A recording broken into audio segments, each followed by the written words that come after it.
Oh, well, there you go. There's a nice fade for you.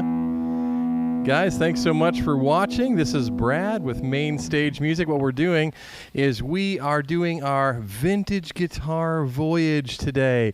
And this time we're rocking out a little bit harder with a super cool guitar, one of my favorite designs that was spawned from the 1970s, the Ibanez Iceman, the original. Now, first of all, if you don't already like us on YouTube or subscribe, make sure you get over there and do that right now. Otherwise, welcome to all y'all Facebook fans. I am Brad with Main Stage Music. Oh, by the way, I do have my phone with me, so if you have any comments, questions, or musings about whatever, just feel free to let us know, and so on and so forth. But what I wanted to talk to you guys about is something that, you know, is kind of an unspoken part about the vintage guitar industry, and that is, it's not just about Gibsons and Fenders, people. There's a lot of other huge guitar companies, which we've shared with you in past episodes, that have played a major role in the evolution of the guitar as we know it. And this company right here, Ibanez, is without a doubt one of the biggest contributors. Now, first of all, Ibanez, I know a lot of people go, oh, I've seen one of those at Guitar Centers, like $200. And but you know what? Ibanez makes a wide variety of guitars, just like all companies do, whether it's Fender, Gibson, Martin, you name it. All these guys have a whole span of products for every person. And Ibanez was a Japanese company that's over 70 years old, okay? Do the math on that one. And so they came into the United States in the early 70s. So really, if you have people that say, oh, I've got an Ibanez from 65, they might, but it's not going to be what you think it is, because they didn't get into the United States market until, I want to say, 1971 or 2. And they merged with a company in Pennsylvania, I think called like Elgin or something like that. And the Hoshino company, okay, was founded, or the distribution hub was founded here in the United States. Guess what? It's still in Pennsylvania. It's still called Hoshino, and little changes. Hey, if it ain't broke, don't fix it, right?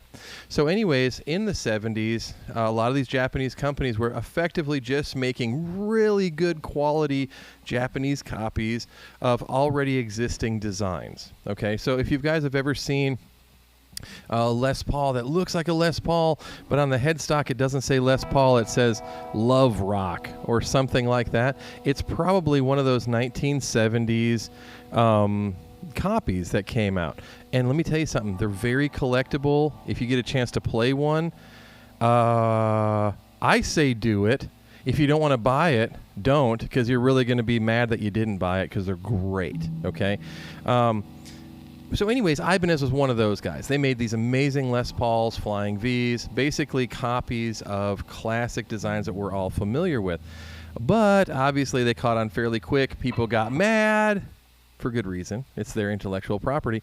And so there was some saber rattling, some threats of lawsuits. So Ibanez knew we needed to step out on our own, make our own stuff. So this Japanese company decided to come out with the first radical, cool design that, again, you just don't, here we go, that you just don't see anything like this, okay, in the Iceman. Now, there was another company, a Japanese company, importing guitars at the same time, I believe, called Greco. And if you're really lucky, you might find a Greco version of this, but they only made them in the mid-70s. They didn't make them later. And I think they called theirs the Mirage. But originally, when these were brought out to market, it was 1975, okay? So this is a vintage guitar, no doubt. It's older than me. Well, actually, this one isn't.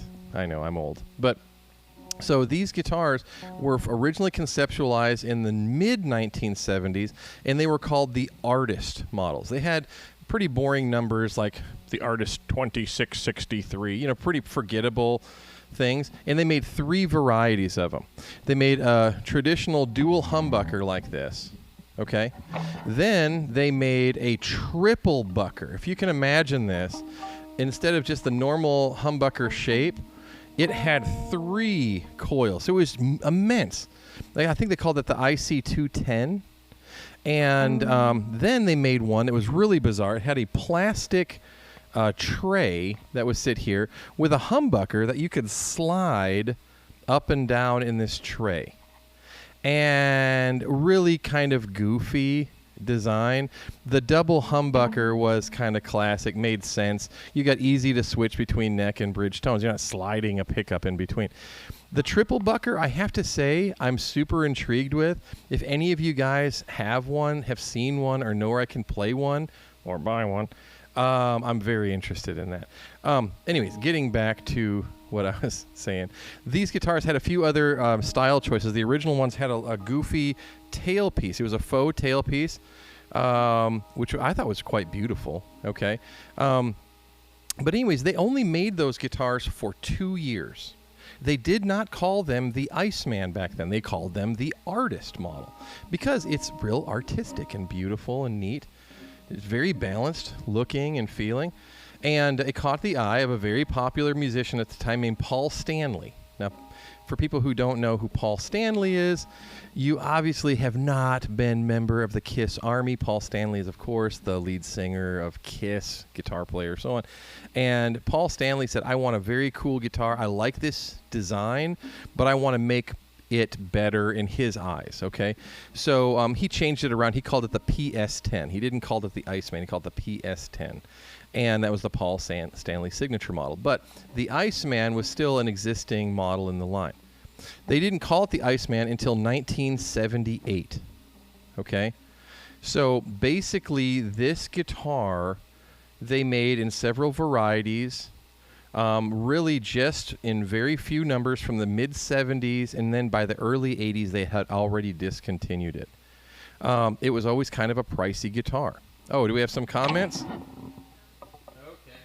Let me get to work here and answer y'all's comments here. Let me get it here. No, I appreciate you guys, and that's what we're here for. Okay, so first comment. My buddy Scott Grove has owned them all. He has some great videos on YouTube. Well, Brandon, first of all, it's been a while, dude. Where are you hiding? You got to come visit me sometime. I would love to meet Scott and talk about his Iceman collection because, dude, I am a fan. This is actually one of my favorite guitar shapes, so I'm really into that. So, and okay, so that being said, let's get back to what we were talking about here. So with this design, they stuck with the dual humbuckers. They also made some cheaper versions by the early 80s to try to boost sales. But really the best-selling one of these, you probably aren't going to be surprised to know, was the Paul Stanley model, because a whole aspiring millions of Kiss fans wanted to be like their hero, Paul Stanley, which makes the Sunburst ones very hard to find and elusive, let's just call them. Now, these guitars were played by a lot of artists you wouldn't think. So everybody sees this, they think heavy metal, and they think, oh, that's Kiss and whatever. But would you be surprised to know that Steve Miller, okay, of the Steve Miller Band, you know, the Joker and Swingtown and all that stuff, this was like his favorite guitar back in the 70s.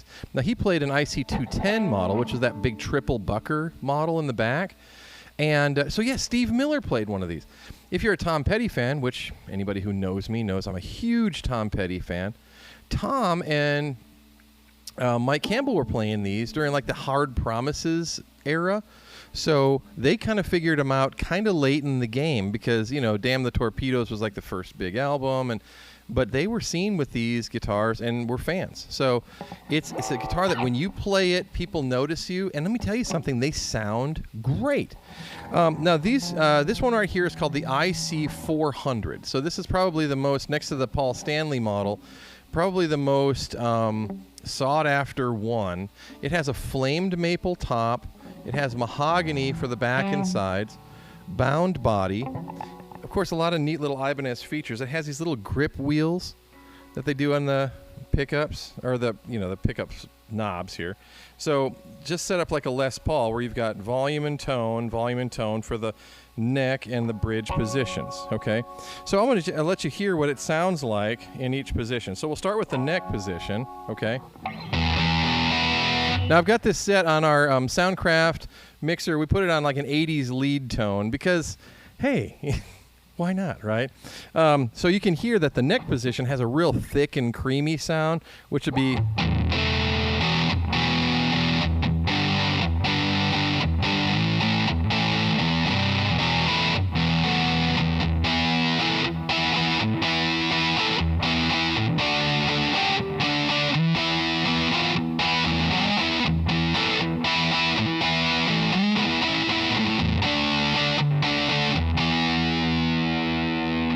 You got your volume right here, and then tone.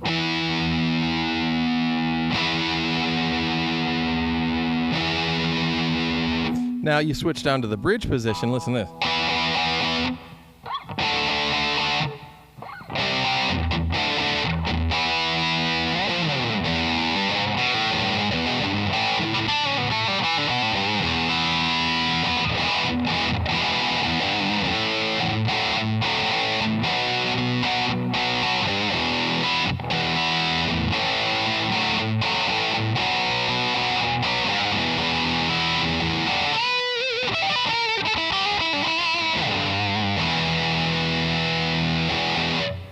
Man, this thing just rocks. Now, it's got a lot of other cool little features to it. So on the nut, let me see if you can see this from here on the neck cam. The nut has a very interesting thing. It's a little out of focus. No big deal. It is half brass and half bone. So it's actually a 2-ply nut. You can kind of see the glint of the brass right there. You might think it's a fret at the nut, but actually that's half brass and half bone. So it gives you a very unique and bright tone. You'll also notice only on the originals, the Ibanez is on the truss rod cover, not on the headstock. So if you're wondering if you've got an old one, if it's printed on the headstock, it's a newer one. If it's printed on the truss rod cover, it's an older one.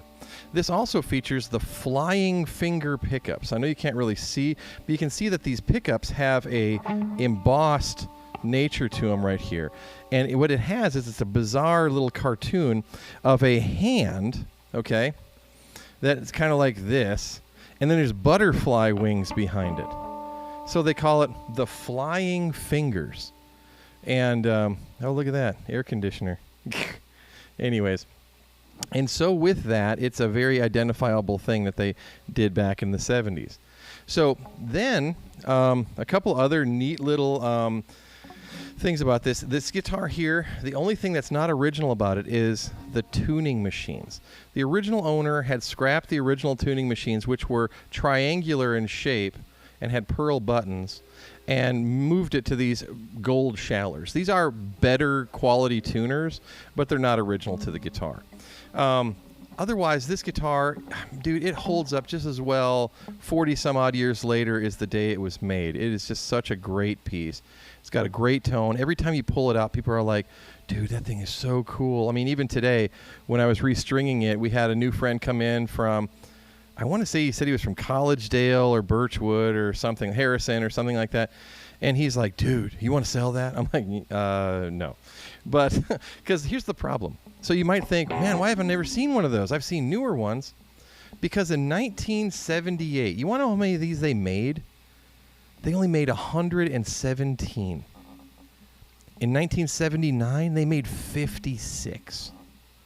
Dude, these guitars are rarer than Corina Explorers. I mean, it is bizarre that you wouldn't think. Iceman. But here, really think about it. I mean, how many of these have you really seen as far as an original one?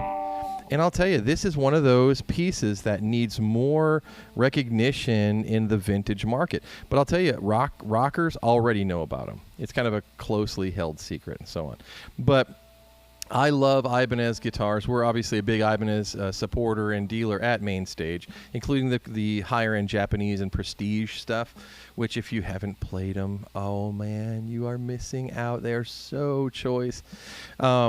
So yeah, definitely. Oh, another thing to note about original old Icemans. Look for the ones with the set-in necks. See how it's glued in? These are the one. There you go, better shot. These are the ones that are more sought after. By the early 80s, they were trying to figure out ways to make more of them. So guess what they did? Bolt-on necks. And I'll tell you, they're still good guitars, but they just don't have the same, the sustain isn't there. They're just not the same, man. So anyway, so welcome to, another little cool thing. Look at this neat tailpiece. This tailpiece allows you to take the strings off of them without having to cut the string off. So you loosen the string and it slides out of this slot. Another Ibanez innovation. And this is the kind of cool little stuff that these guys have made them the legend company they are today. They think about the player and the problems that we have, and they fix them. So killer stuff. Definitely check out some cool Ibanez guitars. But hey, this is my 1978 Ibanez IC400. So again, guys, thank you so much for tuning in to the Vintage Voyage tonight. I am Brad with Main Stage Music. Make sure you subscribe and share our YouTube channel and watch us on Facebook. And thank you so much for checking us out. And we're going to rock out a little bit.